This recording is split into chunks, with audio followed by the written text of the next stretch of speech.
This video is brought to you by patreon.com/worsttake. Get access to exclusive live streams and Discord servers, on-screen shoutouts, and early access to some videos when you join now. Help make sure that we can continue to make content like this by supporting the Patreon. Links are in the description down below.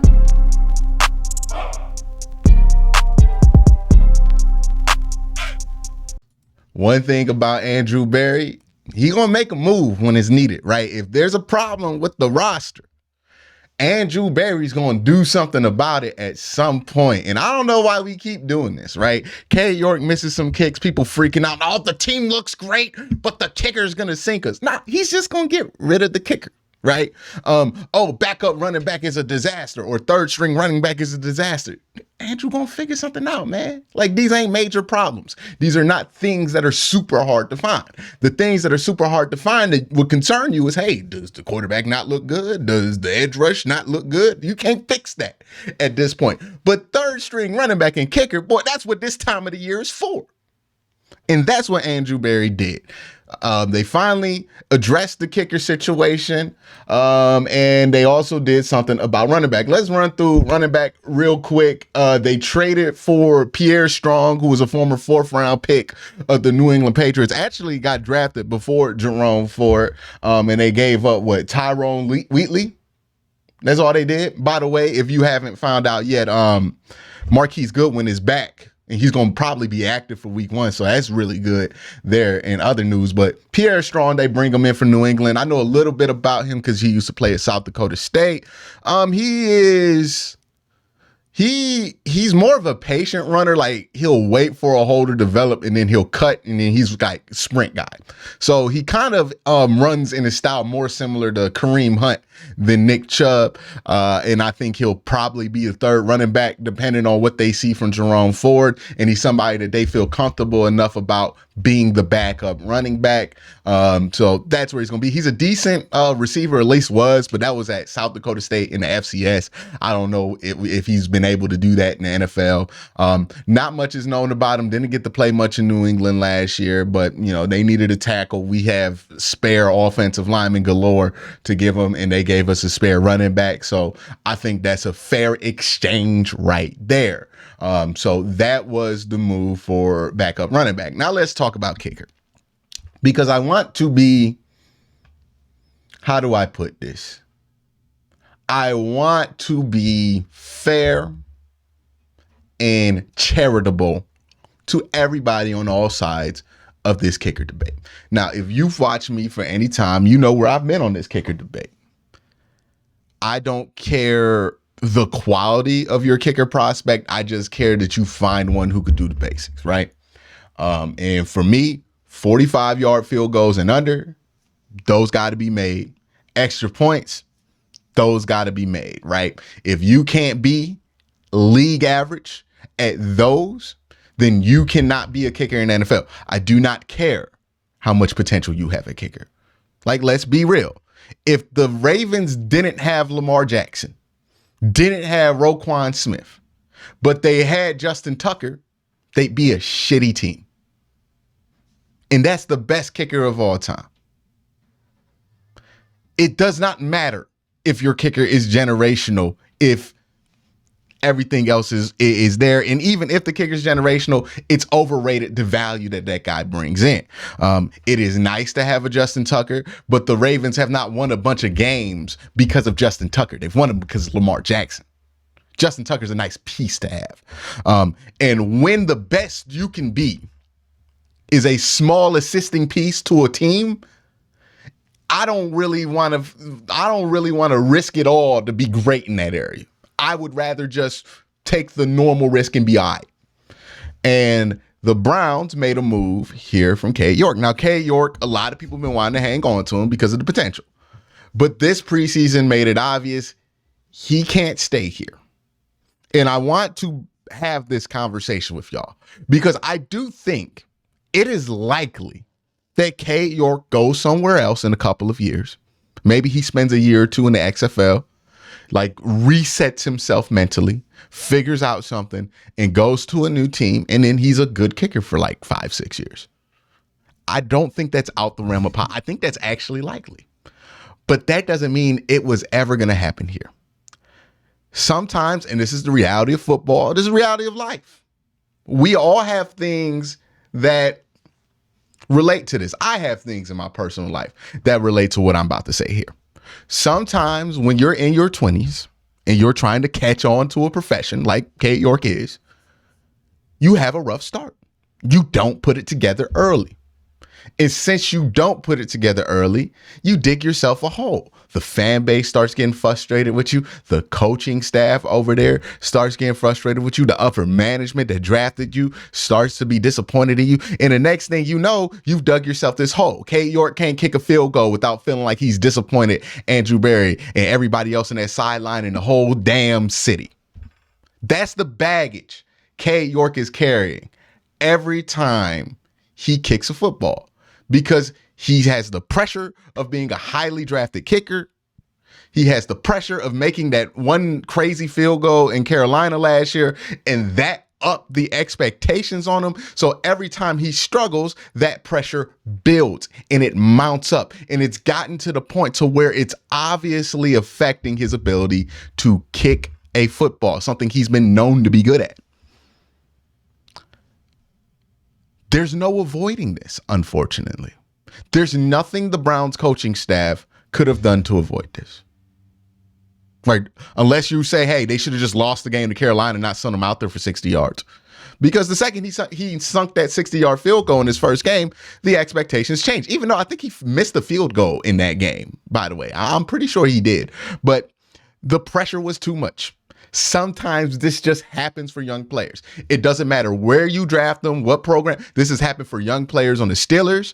This happens a lot with young guys on the Patriots, and the Patriots capitalize reverse like this as well. Sometimes a dude just doesn't figure it out early. Hell, this has probably happened in your life. I know it's happened with me, right? I tried to do something after college. Early in my career, it did not work on. I built myself such a hole that I was like, I got to go somewhere else. Like, I can't stay here no more. Like, I just don't feel like I'll ever be successful here. I need to go somewhere else where I'm free of those feelings so I can be free to be successful. And I'm probably never going back there, right? Like, that's what happens sometimes. If you don't have success somewhere and then it builds up and the pressure builds up, and same thing happened with Odell Beckham, right? The first year, they don't get it together with him and Baker. Okay. The second year, it's still not working, but then he gets injured. Baker Mayfield goes on the best run of his career. Well, hell, now the pressure's crazy for 2021, and we saw how that season ended. Odell didn't make it through the season. Same thing with Baker Mayfield, who didn't make it through the season. Sometimes it's just not meant for you to work out. It's just not meant to work out here. Sometimes you dig yourself too much of a hole. You got to go somewhere else. And that's what happened with Cade York. He missed too many field goals. He disappointed expectations too many times. The expectations were too high for him at some point. To the point to where every time he got out there, he had all these mental blocks. Thinking about this, thinking about, oh, am I going to disappoint Andrew Berry? I just want to live up to the draft pick. I just want to live up to being Phil Dawson. Should I try to be Phil Dawson? Should I try to do this? All this crap is going through his head. Now, I've seen all the solutions in the world to fix Cade York. People think he needs a kicking coach. The last thing this dude needs is a kicking coach, because he's been coached too much. There's too much on him. He needs mental, like sports, mental, what do they call it? Like a sports therapist, like Kirk Cousins has in the QB documentary. That's what he needs. Like a couple of years with the sports therapist, a couple of years just kicking the football where nobody has any expectations of you. Maybe he can go to Canada where people don't even know who he is, kick some footballs over there, come back in 2 years, he'll probably be straight because he's really talented, right? But it's never going to be here, because the second he walks back into this building, he's going to think of all the stuff that went wrong. Even if the coaches change, even if the GM change, it's just you. If you fail in one place for so long, you ain't never going back. You ain't never taking that job there. Don't nobody do it. You don't see Randy Moss trying to get back on the Raiders. Right? Odell, that's why Odell wasn't trying to come back to Cleveland. Because ultimately he sucked here. He's not trying to come back and feel that same thing, be in the same house where he sucked for 3 years and was at the bottom of his career. Ain't nobody trying to relive them days. Cade York, it was never going to happen here. The second he had this, it was not happening. It was a wrap for him. He had a shaky first year, okay, and then that. And again, why you shouldn't draft kickers. Too much expectations, too much to put on them early. You're not helping them with the mental battle that they're already going to have to fight when you draft them early. And again, we're not good at evaluating kickers. I always say this with kickers. It's the one position in football where quantity is better than quality, because the quality is a myth when you draft a kicker. Everything shows us that our evaluations for kickers is terrible. We don't know what we're doing. And sometimes it's just better for us to admit we don't know how to pick a kicker, because how many can't miss kickers have stunk? Roberto Aguayo, terrible. Dustin Hopkins with his first team was terrible. That's ironic. I'll get to that later. But a lot of these guys, what was it? Mike Nugent struggled early in his career. Think he wasn't really solid until he went to the Bengals. None of these like there's like one of two. I think Janikowski's like the only can't miss kicker prospect that hit. Like maybe you could count Zach McPherson because he was drafted, but he wasn't a can't miss kicker prospect. But he just kind of ended up working out.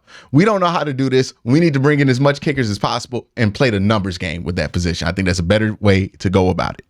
So that's my whole thing with Cade. That's my whole thing with the future with Cade. Look, don't be too hard on the Browns. If that man comes back and it's fine, because it's just one of those things that happens, right? The same way the Browns could be a beneficiary of that situation is the same way the Browns ain't going to benefit from it. We're hoping to benefit from that exact same opposite of situation with Elijah Moore, a guy who did not produce in his first 2 years, dug himself a hole. They draft Garrett Wilson. Now he feels left out. Well, we try to bring Elijah Moore here, put him in the right situation, and see him blossom. But universe likes balance. Got to ship out Cade York. Is what it is. The Browns are going to benefit from it if they have structure for the next few years, and they're going to not be the beneficiaries of it. Happens to everybody. Do not freak out. This is not the old Browns anymore. We're not losing everybody who's talented. Look at the roster. Plenty of talent. We don't have to freak out if a kicker turns out to be good somewhere else. But that's that on the old stuff. Let's talk about Dustin Hopkins, right? Because he is the kicker that the Browns traded next year, 7th round pick for. And you have to remember, 7th round picks nowadays, and especially in 2 years, are almost worse than just getting somebody as an undrafted free agent. The reason I say that is what is happening now is the guys who fall past the 4th round, sometimes they're telling teams not to draft them so they can be undrafted free agents and sign where they feel like it's a fit. You saw this with Mahmoud Diabate, where he felt like, hey, I can make a roster if I'm in Cleveland. So I want to sign it. Cleveland got a 5th round guarantee. That's happening more and more often. So these 7th round picks are really useless. Really, really useless. You're not even getting 7th round prospects anymore. You're getting people who are willing to be drafted. And those are usually people who belong in the 7th round. So people ain't going to make the roster. But that being said, let's look at Dustin Hopkins and some of his stats. Career wise from extra point, he's 221 of 234. Last year, he was 39 of 40. 97% career, 94.4%. That's fine.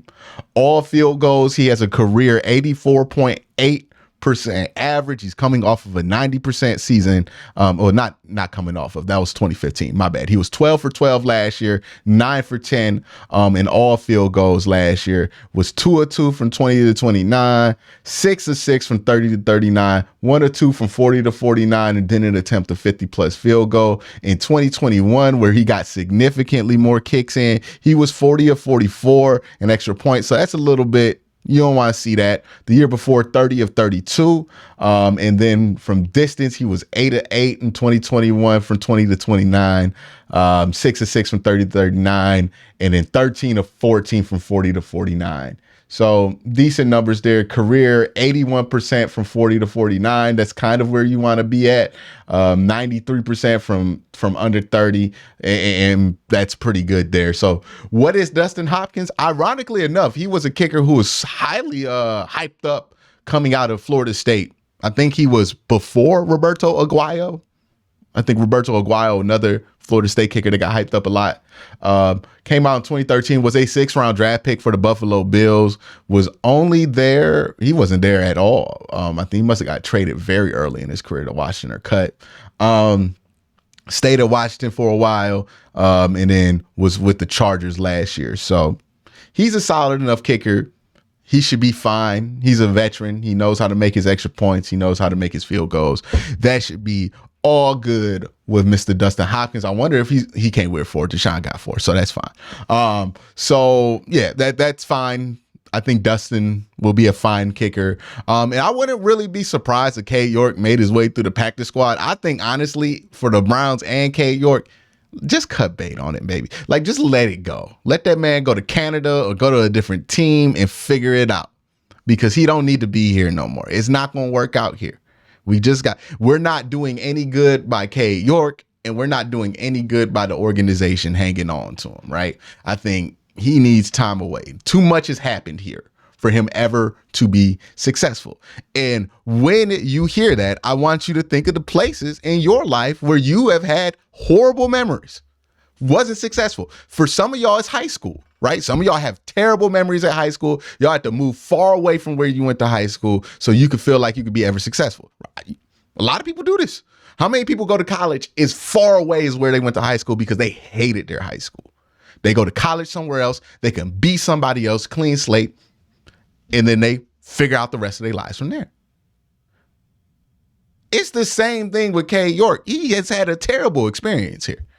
Just think about that the next time you get mad, or if Cade York pops up and he's good. Think about the places that you have had a terrible time in your life, whether it be a job, whether it be a place of higher learning, whether it be a place of regular education. Or maybe it's your home where you grew up. Maybe you just didn't have the greatest time growing up. A lot of people avoid that if it's bad enough, because they can't thrive in that environment. It's too much that they have to overcome. They have to just get a clean slate somewhere else. It's kind of like when you got a bunch of debt and you need to go bankrupt. You just need to clear the slate, pay the consequences, and just move on. That's what the Browns and Cade York need to do. Cade York will be a fine kicker in the NFL. The second he probably leaves and is able to reset, he'll be fine after that. But he can't be fine here. Too much has happened. Too much has happened. They would have kept him on this roster, made him the kicker. I don't care what he turns into in the future. He would have been Shank City this season because it's just too much. He needed to step away. He was never going to be successful here. I need everybody to understand it. So even if you're a Cade York fan, it is for his best that he leave. Not because the Browns did anything wrong, not necessarily because Cade did anything wrong. It just wasn't meant to be. Oh yeah, I forgot to mention this, but the Browns also cut Anthony Schwartz, another guy who's had a rough go about it, right? Talking about Cade York and all the things that went wrong with him and why it probably was never going to work out with him.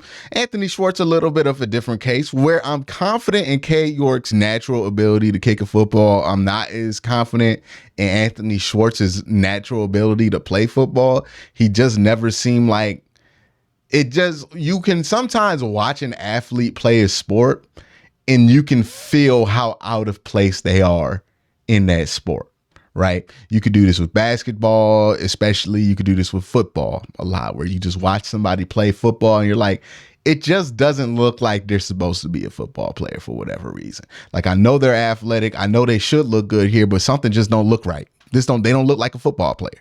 Right? Same way somebody can play basketball, never look like a basketball player. Like, you ever watch the old clips of like tight ends who turned into basketball players who turned into tight ends? You watch them clips, they did not look like hoopers in college. They look like monsters. Okay, go look up Julius Peppers, North Carolina basketball. That looks like a football player playing basketball.